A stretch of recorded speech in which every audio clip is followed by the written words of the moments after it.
முதல் முறை கனடாவில் என்னோட பேர் பகிரங்கமா வீரவடிவு என்று அறிவிக்கப்பட்டதற்கு இந்த ஆதி டிவி தான் முதல் காரணம். இவங்க எல்லாம் குருவை பற்றி பேசினாங்க. எனது அப்பா அம்மா இருவருமே ஆசிரியர்கள். தாயில் சிறந்த கோவிலும் இல்லை, தந்தை சொல்மிக்க மந்திரம் இல்லைன்னு சொல்லுவாங்க. என்னோட அம்மா தான் எனக்கு கடவுள். இன்னைக்கு இதை பார்க்க அவங்க இல்லை, இருந்தாலும் மேலே இருந்து என்னை வாழ்த்துவாங்க அப்படிங்கிற ஒரு நம்பிக்கை என்னோட இதயத்தோடய எப்போவுமே ஒட்டி இருக்கிறாங்க. அவங்கள என்கிட்ட எப்போதுமே யாராலையும் பிரிக்க முடியாது. எங்கள் அம்மா சாகிற அன்னைக்கு என்னை வாழ்த்தி எனக்கு விஷ் பண்ணின ஒரு விஷயம் இந்த ஆதி டிவி. அப்போ பேர் தெரியாது, ஏன்னா பேர் எங்கள் குடும்ப பேர் ஆதி. அதில் என்னோட 2 மாமாவும் ஊடகவியலர், 2 பேரும் மலேசியாவில் பிறந்து இந்தியாவில் படித்து அண்ணாமலை யூனிவர்சிட்டி அண்ட் பாரதிதாசன் யூனிவர்சிட்டியில் படித்து முதுகலை பட்டம் பெற்று திருப்பி மலேசியாவில் போய் ஊடகவியலராக இருந்து பத்திரிக்கை நடத்தி அரசியல் வரைக்கும் போனவங்க. பட் இப்போ அவங்க யாருமே இல்லை, உயிரோடு இல்லை.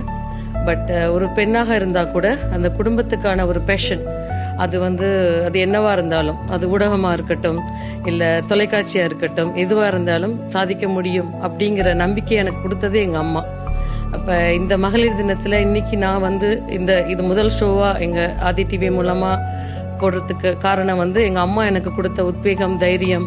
நான் சாகிற வரைக்கும் நான் எப்படி வாழணும் என்று சொல்லி கொடுத்துட்டு போயிருக்கிறாங்க எங்கள் அம்மா.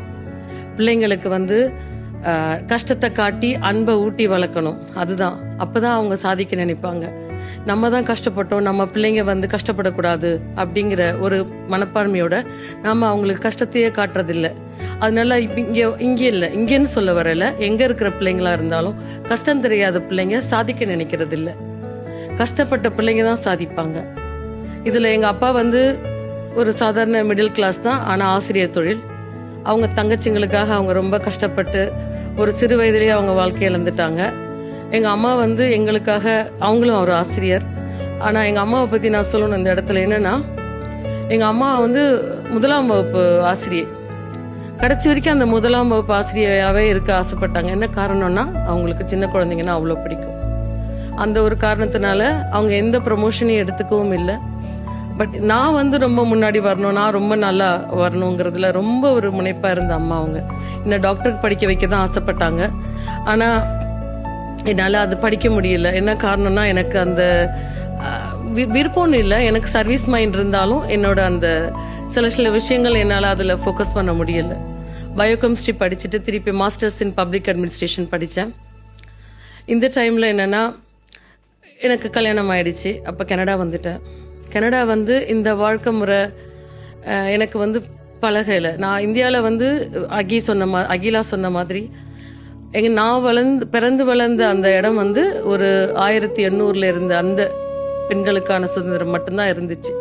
அந்த இடத்துல இரவு 10 மணிக்குள்ள வீட்டுக்கு வரணுங்கிற ஒரே ஒரு சுதந்திரம் எனக்கு மட்டும்தான் இருந்துச்சு. அதை எங்கள் அம்மா கொடுத்துருந்தாங்க.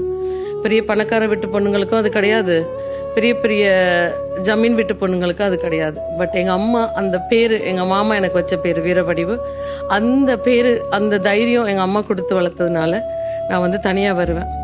அப்படி அந்த சூழ்நிலையில் அவ்வளோ சுதந்திரமாக வாழ்ந்த என்னை இங்கே கல்யாணம் ஆனதுக்கப்புறம் எல்லாருக்கும் ஒரு வாழ்க்கை முறை மாறிடும். அதுவும் எனக்கு நாடும் வேற, மக்களும் வேற, என்னை சேர்ந்த ஒருத்தருமே இங்கே கிடையாது. அப்பேற்பட்ட வாழ்க்கை முறையில் அகிலா சொன்ன மாதிரி நான் ஒரு கூட்டுப்புழுவாக தான் வாழ்ந்தேன். குடும்பத்தை முன்னேற்றணும், பிள்ளைங்களை பார்க்கணும், பிள்ளைங்களுக்கு எல்லாம் சொல்லித்தரணும் அப்படிங்கிற வாழக்குள்ளே தான் எனக்கு அன்ஃபார்ச்சுனேட்லி 2015 எனக்கு என்னன்னே தெரியாது, ஆனால் எனக்கு கேன்சர் இருக்குன்னு கண்டுபிடிச்சாங்க. கேன்சர் அப்படிங்கிறது அழிச்சிட ஒரு வேர்ட். அது நீங்கள் கூகுளில் தேடினாலும் சரி, யூடியூப்பில் தேடினாலும் சரி, அதை பற்றின எல்லா விஷயங்களும் அவங்க கொடுக்குறபடி நம்ம மனசில் ஏற்றுக்கிட்டோம்னா நம்மளை அதை அழிச்சிடும். அது கூட எனக்கு தைராய்டு கேன்சர் வந்தது. அது கூட என்னால் பேச முடியுமா, பேச முடியாதா அப்படிலாம் யாருமே யோசிக்கல. என்னன்னா அடுத்து யோசிக்க டைம் கொடுக்கல, நேரடியாக ஆப்ரேஷன் தான். பட் என் தம்பிக்கு மட்டும்தான் தெரியும், எங்கள் அம்மாவுக்கு அப்போ தெரியாது. இன்னொரு மாமாவுக்கு, அப்போ உயிரோடு இருந்த மாமா ஆதி ராஜகுமாரன், அவங்களுக்கு மட்டும்தான் தெரியும். அப்படி இருந்தும் அந்த கேன்சரை நான் ஓவர் கம் பண்ணி அதுலேருந்து அந்த சர்ஜரிக்கு அப்புறம் அப்போ தான் நான் யோசித்தேன், கடவுள்கிட்ட போய் வேண்டினேன், எனக்கு இன்னொரு வாழ்க்கையை கொடு. இது வரைக்கும் நான் வாழ்ந்த வாழ்க்கை மற்றவங்களுக்காகவும் என்னோட பெற்றவங்களுக்காகவும் வாழ்ந்தது. இனிமே நான் வாழ வேண்டியது என் பிள்ளைங்களுக்காக. அவங்களுக்கு இந்த உலகத்தில் எப்படி வாழணும்னு சொல்லி தரணும். அவங்களுக்கு கஷ்டம் மட்டும்தான் தெரியும் அந்த டைமில் அவங்களுக்கு. ஏன்னா சின்ன பிள்ளைங்க, வேற ஒன்றும் தெரியாது. நம்மளும் சாதிக்கலாம், நம்மளால இது முடியும் அப்படிங்கிற எந்த ஒரு தைரியமும் அவங்களுக்கு அப்போ இல்லை. ஏன்னா ரொம்ப சின்ன குழந்தைங்க. 10 வருஷத்துக்கு முன்னாடி நடந்தது. 2016 தான் எனக்கு கேன்சர் ஆப்ரேஷன் நடந்தது. எனக்கு குரல் திருப்பி வருமா வராதா அது யாருக்குமே தெரியாது. ஏன்னா அதுக்கு மாதிரி தான் கையெழுத்து வாங்கினாங்க. அந்த டைமில் கூட எங்கள் அம்மாவுக்கு இதை நான் சொல்லலேன்னு தான் எனக்கு கவலையாக இருந்தது. தவிர எனக்கு வந்து திருப்பி நான் பேசுவேனா பேச மாட்டேனா, சவுண்ட் பாக்ஸ் போயிடுமா போயிடாதா, இது ஒன்றுமே தெரியாது. அப்படி இருந்தும் நான் அதுலேருந்து வெளியில் வந்து திருப்பி என்ன செஞ்சேன், எனக்கு எல்லா வேலையும் முடிச்சுட்டு மெயினாக நான் செஞ்சது என்ன, நான் எப்படி ஒரு சின்ன ஒரு வெளிச்ச துளிக்காக வெயிட் பண்ணிட்டு இருந்தேன். அது கிடைச்சது எனக்கு படிப்பை மட்டும்தான் நான் படித்தேன். அதனால கிடைக்கிற பலன்களை மற்றவங்களுக்கு எடுத்து சொன்னேன். என்ன நம்பினாங்க. சில விஷயங்கள் இங்கே நம்ம பார்க்குற இடத்துல என்னன்னா, யாருக்கும் எதுவும் ஷேர் பண்ணாமையே வாழ்றாங்க. அது ரொம்ப தப்பு. உங்களுக்கு தெரிஞ்ச நல்ல விஷயங்களையும் சொல்லுங்க. உமாக்கா சொன்ன மாதிரி உங்களுக்கு நடக்கிற அந்த பிரச்சனைகளையும் தைரியமா எடுத்து வெளியில சொல்லுங்க. அந்த 4 பேர் எங்கேருந்து வருவாங்கன்னு தெரியாது, அவங்க யாருன்னு தெரியாது, எதுக்கு வருவாங்க என்ன சொல்லுவாங்கன்னு நமக்கு தெரியும். அப்ப நாம வந்து இதை எடுத்து சொல்லணுங்கிற தைரியம் வந்து எனக்கு எப்பவுமே இருந்ததில்லை. 2022 தான் அந்த தைரியம் வந்துச்சு எனக்கு. அதுக்கப்புறம் நான் வந்து இந்த தொழிலை தொடங்கினேன், தனியாகவே செஞ்சேன், எல்லாருக்கும் ஹெல்ப் பண்ணேன், எல்லாருக்கும் கோர்ஸ் செலெக்ஷன் பண்ணி கொடுத்தேன். என்னோட சர்வீஸை நம்பியே நிறைய பேர் வந்தாங்க.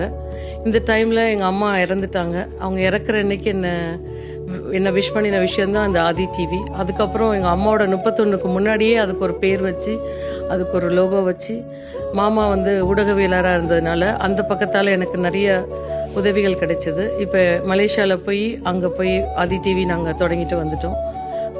இப்போ கனடாவில் இப்போ கடைசியாக மார்ச் 1ஆம் தேதி நாங்கள் தொடங்கியிருக்கோம். இது மூலமாக இப்படி முதல் நிகழ்ச்சியாக பெண்களை வச்சு செய்கிறது வந்து எங்கள் அம்மாவோட ஆசீர்வாதம் தான் நான் நினைக்கிறேன். இதை வந்து திட்டம் போட்டது அகிலா தான்.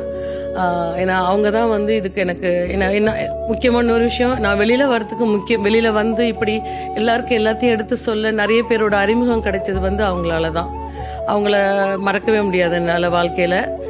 அதே மாதிரி ஃபைனான்ஷியலி நான் வந்து எப்படி ஸ்ட்ராங்காக இருக்கணும் அப்படிங்கிறத வந்து 2019 எனக்கு சொல்லி தந்தது உமாக்கா. நீ எப்படி ஸ்ட்ராங்காக இருக்கணும்னு சொல்லி கொடுத்தேன். ஏன்னா அவங்களுக்கு அப்படி ஒரு ஆப்பர்ச்சுனிட்டி கிடைக்கல.